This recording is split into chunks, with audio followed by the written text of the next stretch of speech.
అందరికీ నమస్కారం అండి. రేపే అనంగ త్రయోదశి. ఈ అనంగ త్రయోదశి సందర్భంగా దాని యొక్క విశేషాల గురించి తెలుసుకుందాము. చైత్ర మాసంలో వచ్చే అనంగ త్రయోదశి రోజు శివుణ్ణి పూజిస్తే సంవత్సరంలో ప్రతిరోజు శివుణ్ణి పూజించినంత ఫలితం లభిస్తుందని శాస్త్రవచనం. అదేవిధంగా ఈరోజు మన్మధుణ్ణి పూజిస్తే భార్యాభర్తల మధ్య అన్యోన్యత వృద్ధి చెందుతుందని నమ్ముతారు. భార్యాభర్తల మధ్య అనురాగాన్ని పెంపొందింపజేసే దాంపత్య జీవితంలో ఎటువంటి సమస్యలు రాకుండా చేసే వ్రతమే ఈ అనంగ త్రయోదశి వ్రతం అని అంటున్నారు. అనంగుడు అంటే మన్మధుడు అని అర్థం. మన్మధుడు బ్రహ్మచేత శివుని చేత అనంగునిగా అంటే అదృశ్యునిగా చేయబడినట్లు పురాణ కథనాలు మనకు తెలియజేస్తున్నాయి. మన్మధుని వాహనం చిలుక, అరవిందాది పుష్పాలు అతని బాణాలు.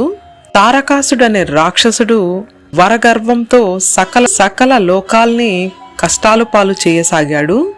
దీనితో వాణ్ణెలా చంపాలనే దేవతలంతా రకరకాలుగా ఆలోచనలు చేసి చివరకు బ్రహ్మదేవుడి సలహా తీసుకుంటారు.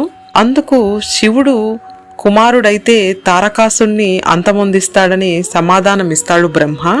అప్పటికి శివుడు తపస్సులో ఉండటంతో శివుడు తపస్సు మాని పార్వతీదేవిని వివాహం చేసుకునేలా బాధ్యతను ఇంద్రుడు మన్మధుడికి అప్పగించాడు.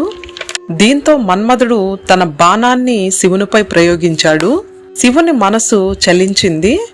తన మనస్సును చెలింపచేసింది ఎవరా అని శివుడు మూడవ కన్ను తెరవడంతో మన్మధుడు భస్మమై అనంగుడయ్యాడు.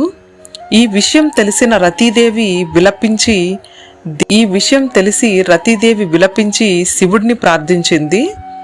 దీంతో శివుడు మన్మధుడిని బ్రతికించి కేవలం రతీదేవికి మాత్రమే కనిపించేటట్లు వరం ప్రసాదించాడు. ఈ విధంగా వరం ప్రసాదించిన దినమే అనంగ త్రయోదశి అని.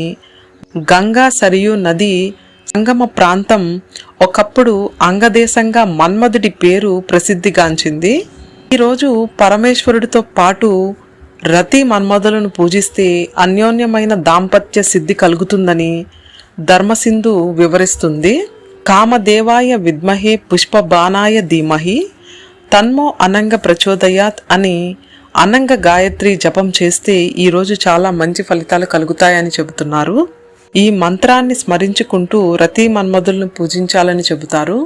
అదేవిధంగా ఆ దేవదేవుడైన పార్వతీ పరమేశ్వరుని పూజించాలని, అది అర్ధనారీశ్వర రూపాన్ని పూజిస్తే చాలా మంచిదని వివరిస్తున్నారు. మన హిందూ ధర్మంలో గృహస్థాశ్రమానికి కూడా అత్యంత ప్రాధాన్యం ఇచ్చారు. అందుకే దాంపత్య అన్యోన్యతను పెంచేందుకు అనంగ వ్రతాన్ని పూజలను ఏర్పరిచారు. కామదేవుడన్నా, అనంగుడన్నా, పుష్పబాణుడన్నా ఇవన్నీ మన్మధుడికి పేర్లే. ఈరోజు తప్పక ఆ దేవదేవుడైన మహాదేవుణ్ణి, సకల ఐశ్వర్యాన్ని ఆనంద ప్రదాత సర్వేశ్వరుడైన ఆ పరమశివుణ్ణి తప్పక పూజించాలని శాస్త్రం. కనుక ఈ అనంగ త్రయోదశి నాడు ఈ అనంగ వ్రతాన్ని ఆచరించి ఆ పార్వతీ పరమేశ్వరుల దయా కరుణ మన మీద ఉండాలని కోరుకుంటూ అందరూ బాగుండాలి, అందులో మనం ఉండాలని కోరుకుందామండి. ఓం నమః శివాయ.